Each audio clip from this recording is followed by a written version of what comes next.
be advised, the opinions and views of the hosts and guests do not reflect those of the station.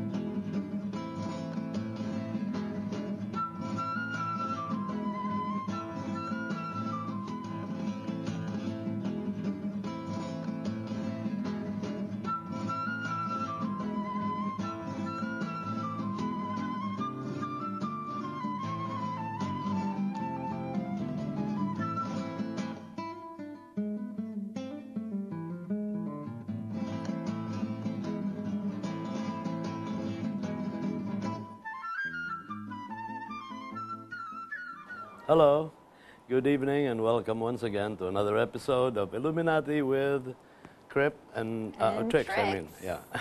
Hi everyone, good evening, and thank you for joining us once again. We have a wonderful topic tonight prepared for you. But before that, I want to greet everyone a belated Happy Valentine's, and thank you to everyone who emailed me greetings. Some time ago. Everyone I've not had relations There was with. another milestone that occurred after Valentine's. It's even more important. The birthday of someone I love yeah. very dearly happened actually 4 days ago. Almost turned senior citizen. And that probably has something to do with the fact that we have a chest out there with That's why our topic nearly is melting inspiring chocolate. conservation. As you can see, I'm conserving everything. I'm conserving myself. Or is it preserving? Yeah. I guess conserving and preserving. Okay. At age 72. Okay. Without much further ado, we have a couple of guests. Actually, three. Yeah, the third one is kind of out of this world. He's sort of underworld or underwater or something like that. Out of but land. For our first guest to speak about her own specific endeavors in the coastal town of Bolhoon in Cebu is Miss Cheryl Tash. Hello, Cheryl. Hi. Hello, Cheryl. Cheryl is such a bright and bubbly personality. Yeah, Ateneo. Undeniably. I know, you can see. I could tell. You can see from her shirt. No? Ateneo.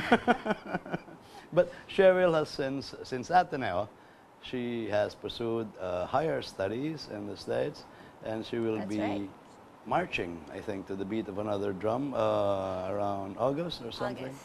Yeah, she's. You're gaining an MA in what? In somewhere in Texas. Yeah, it's University of Texas. Communications. Yeah, I study that as well. Communications for conservation. Which is what she uses in a way for her own project under the Rare Conservation Aegis. Okay. Yes. Technically, as far as I know, Cheryl is what's called a Rare Conservation Fellow. Hello. Conversation Fellow? A Conservation Fellow. Yeah. Today she's a conversation conservation fellow. Okay. And she will be We introducing transformed her into that. one interesting character in a while. Tell us more about your work in Bolhoon in Cebu. Okay, so anyway, I've been doing this work for 10 years now. So Wow. this is just kind of the fun part of my work. So this part of my work I've been doing for the last 2 years, and it has to do with social marketing. So social marketing is basically taking all these strategies and using strategies from like commercial marketing, like Jollibee type and McDonald's, and then applying them in the field on the community level. So you're using these strategies so that you can get buy-in for your particular project. And in my particular project, it's marine protected area management. Yes. Are all of Rare's projects in the Philippines, do they all have to do with marine Marine coastal conservation? Yes. Right now, I think Rare is shifting into more cohort type. So they're going into countries and they have like several areas within the country. They set up marine protected areas, and then they work as a team almost. And for the Philippines, it's marine. So Bolhoon, which is quite far from Cebu City, right? It's the second, 2.5 hours. second or third to the last stop at the end, the southern point of Cebu before you cross over to Negros Oriental, right? Okay. Bolhoon is one of the project sites that Rare is funding or supporting. 12 all over There the are 12 country. in the Philippines. And they all happen to involve coastal communities, am I right? Yes, all coastal communities. Okay. Maybe we can show some of the stills that have been prepared regarding the Boloan, the particular Boloan project. If we're ready with the set of pictures about the Cheryl Tasher's project in Boloan, well, it'll come in at any time, I suppose. Oh, there they are. Here they are. Oh, here is the famous landmark of Boloan, yeah, the sea Yes. cliffs, right? Yes, that's called Eli Rock. Eli Rock, yeah. And it's that's huge. Plaza Bermejo. Yes, Bermejo. Okay. So it's a very old town, and they have a church that's about 400 years old. So it has the oldest church in Cebu. So it's very well known for its heritage. Yeah. Let's roll the pictures some more. Yeah. Okay, Oh, so there's a that's church you're talking about. It's about Patrocinio something, Patrocinio This de is Maria. 400 years old. Yeah, it is. It's old. which is made out of Coral. Corals, So that's yeah. those are church coralites. walls. Yeah. So this is just a close up of the walls of the church. The entire church is made out of coral. Yeah. And these are obviously the this fishermen. is my target that- audience. Yeah. Okay. Yeah. So, and there's their logo. It's going pretty fast. This is your project, the Ang Santuario, right? Yeah, so Which means basically they sanctuary, have of their course. own brand. So as a social marketing project, they have to brand themselves. It's more of like instilling pride of place. So here they're branding themselves as like a town with like a good historical background with rich resources that are marine resources. And as a parallel to that, that is what you hope to inspire the coastal community to also make a sanctuary out of the coral reefs. Yeah, so a sanctuary, the marine church is sanctuary, a yeah. sanctuary, and marine sanctuary is a sanctuary for the fish, so for both. And so these are just some of the activities that we did before we actually did the campaign, the Pride campaign is what you would call it. So as you can see, the community is really involved in doing reef monitoring activities. We train them, and they also map all their resources in the area. So a lot of it was part of my initial research going into the town. And what is this that we're seeing right now? He's doing a reef monitoring on snorkel. And he doesn't even have a snorkel, he just has those. So he's counting fish. He's I counting thought it was fish. water polo Yeah. or something. So they're measuring fish abundance Ah, and yeah, and biomass. So, and here they are again, they're doing participatory coastal resource assessments. So it's just them doing everything, collecting data. Their guardhouse before and after. So part of my project was to rebuild their guardhouses so they can increase enforcement and keep like intruders out, because you're not allowed to fish inside. There's one of the fish wardens, si Manong there, Fish word. one of my favorites. So it's 24-hour patrolling.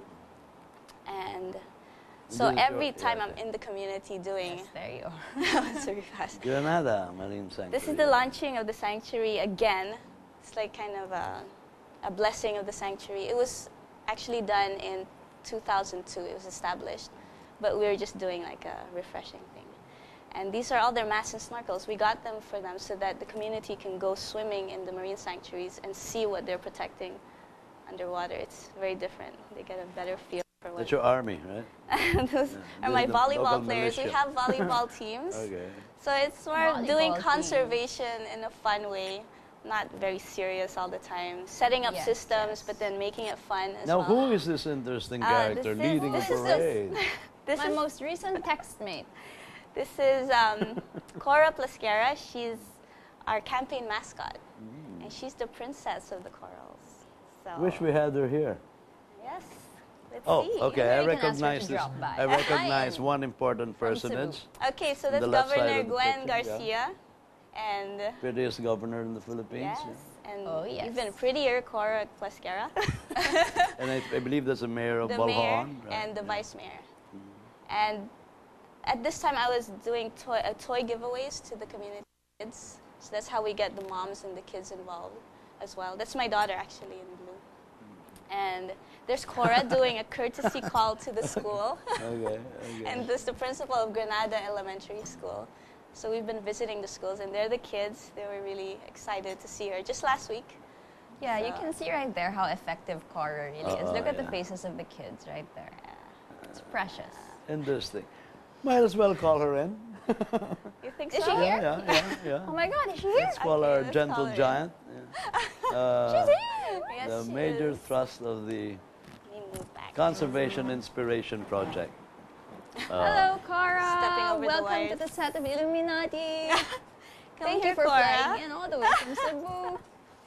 We have the same cell phone, see? You can go in My a minute. 5110 when I was... Hello, Cora. Should she come in? Yeah, can she step in here? Okay, I'm like stuck to my chair. It's quite a giant. Cora. Cora plus Kara, thank you for joining us. We're very thrilled to have you. I know. I have to Okay, talk okay. for her. Say the name Cora plus Kara. Cora because it's the closest thing to corals. Corals, yeah. And Plascara Plascara means- is the local term for reef Yes. in Balhaan specifically. So, I know. And why the colors and all the other motifs around it? Let's see. So yellow She because has little fish. yeah, she has fish and she has what are these? These are like supposed to be worms, tube worms. And this is a specific kind of coral. It's called Millepora. So that's my flagship species. Okay. And of course she's religious. She has her necklace. Over here. Yeah. And there's Rosary. so we give out these buttons to kids and yeah, so it's just What's everything. MPA? I love my I love my MPA. MPA. What is MPA MPA? is I have to clip this. MPA, not NPA. Yeah. MPA. Marine Marine protected, protected area. Okay. Marine protected. Marine And why is protected she holding a cell phone? Okay, so that's one of the behavior See, changes. told you she was my most recent text mate. This is one of the behavior changes we're encouraging in the community because to be able to run the sanctuary properly, you have to keep intruders out because it's a no-take zone. So there's a number that they can call when they see an intruder. Oh, in I there. see. Yeah. So, Yeah. and there's a number they can text as well. And then for the kids, they can report to the barangay officials if they see an intruder. So everyone has a role.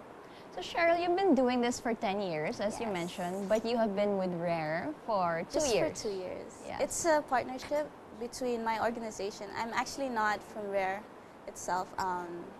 I'm from Coastal Conservation and Education Foundation. It's an NGO based in Cebu City. And I see. yeah. So they were established in 1998. And so it's a partnership between the municipality of Balhaan, CCE Foundation, and of course RARE. Yes. So RARE trains me to do this, and then I'll continue on even after the program. But how did you actually get started with this? I mean, as a student, was this something you always wanted to do? You were always passionate about? Yeah. You felt strongly about Well, conservation? In Ateneo, I wasn't quite sure what to get into because I'm a graduate of development studies. So I actually thought I would work with kids mostly. But then it kind of happened that I started working with Dr. Alan White. He's one of the main people to begin with in Sumila Island, which is the first marine sanctuary. And he kind of took me under his wing on the USAID project. And that's how it started. So I've just never left. Wow. Been doing it for so long. Now tell us, Cora Plasquera is the mascot specifically for your project site, Yes. which is Balhaan, right? Balhaan. And you did mention earlier that RARE actually supports a dozen. A dozen. Do they all have their own mascots also? Yes. Yeah. They all have their own flagship Okay, what are the species. other mascots like? I'm really curious. Yeah. Actually, you'll see a picture later, but we have like groupers, kind Lapu-lapu. of fish, Yeah, lapu-lapu. yeah, There you lapu-lapu. go. There's, I think, 2 of them. And then there's also a giant clam, and there's a red spooner crab, there's a lobster, there's 2 clownfishes, there's 1 panther grouper. There's a lot of them. Tricks, in your next I want a performance, squid. when you have a performance art gig, no, Oh. you can borrow the mascots to perform with you. Yeah, that was Oh, great, yeah. actually. Though someone did a performance with mascots Yeah, yeah, already in Magnet Katipunan. Yeah. The Cora, is she in conversation with all the other sea creature mascots? Ganyan? Well, in our have they ever children's They been hang placed out. together? Have they ever been They haven't assembled? yet. We're hoping one day. It would be nice, di ba, would to have a be. parade of them all. Yeah. She can Yeah, actually it blink would, her and it would eyes. draw a lot of Don't blink your attention. eyes, blink your eyes. There you go. Beautiful eyes. Yeah, she is. She's the pretty, I think she's the prettiest of the 12. That's I because would you're think saying so. that because Yeah. yeah, she's You're your saying that because she's mascot. yours. Yes, but everyone thinks so. She has pretty lashes. She, di ba she joined the parade in the Yes. last Bolhoon Fiesta Yes. or something? It's called Bolhot Festival. Yeah. So, yeah, that's the town fiesta. Fiesta. What are some of the activities or events that you have to gain people's attention, to engage them in the cause? So I really try to engage my communities, which is 2 barangays. So we have our volleyball games, our tournaments. We also have stuff that will involve the mothers and the children. So we also have film showings. We have community swimming. We take them out swimming.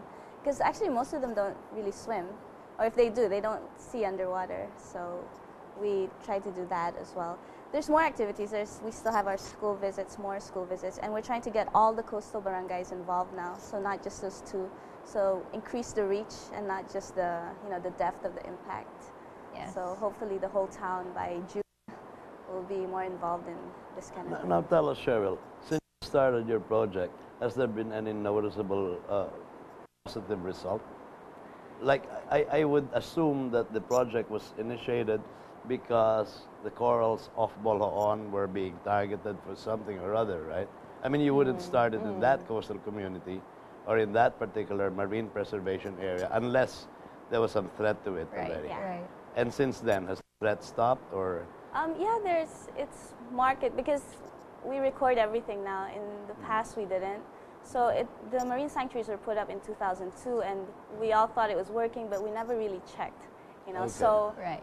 when we came back in 2010, 2009 and 2010, the fish wardens weren't really motivated.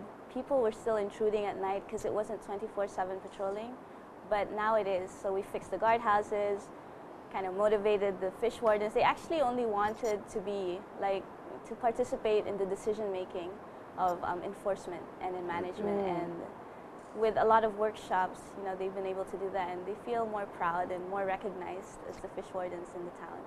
So have the coral reefs themselves been kind of replenished, or they're actually, in better health now? I have the highest biomass in the whole cohort. So Yeah. fish biomass. What's a biomass?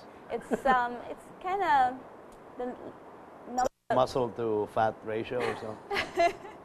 It's I more hope the number of 98 too. fish in your sanctuary, or Oh, how okay. much fish you have in your sanctuary. Ah, So okay. I have a very high fish biomass and high coral cover. And the nice thing with the coral cover, it's all massive corals, which takes years and years to grow, not just the branching ones. Where does Cora Plascara fit in, like in the eventual future, in the next few months? Like, she's already well known in Boloan itself, right? Okay. You don't just use her for parades, right? No.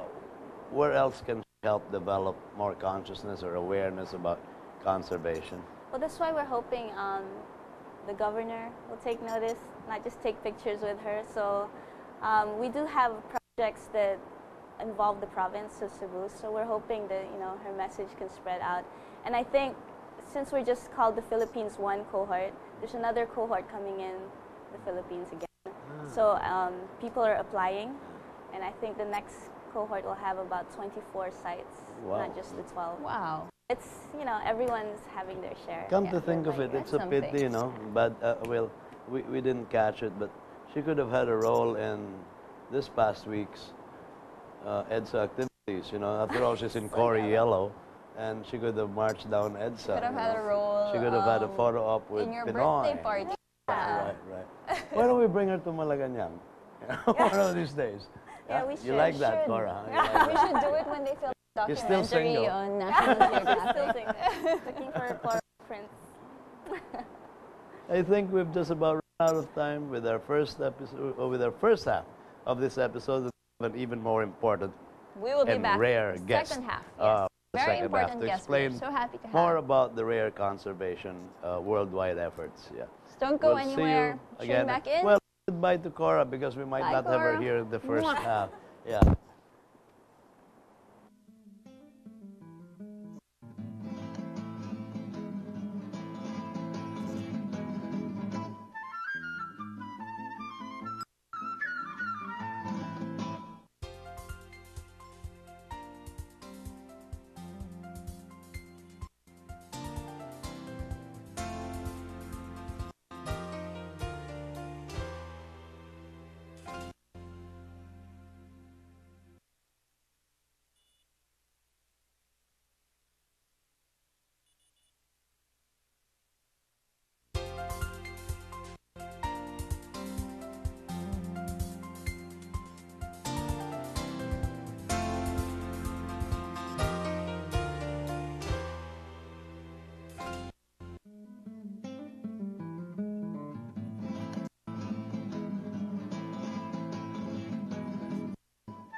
The Philippines is the most beautiful country on earth.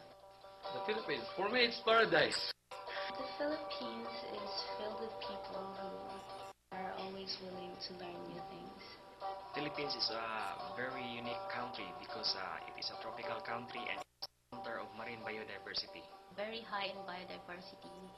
They're extremely rich in terms of coral cover and sea life. Parrotfish, barracuda, Dolphins and whales. A whale shark while we were diving. These marine habitats are so important to the fisheries production. When I was still younger, the fish were so big and fishermen catch more fishes compared today. But due to with the introduction of illegal fishing such as cyanide fishing, cutting of mangroves, and tremendous growth of population, there's a sharp decline in the fish catch of our fisher folks. In the sites where I'm working, most of the fishers are aware that the fish catch is going down. Even the family of the fishers cannot eat the fish that they are being caught by their family. And that's why some of them they go to illegal fishing in order to catch more for the food of their families.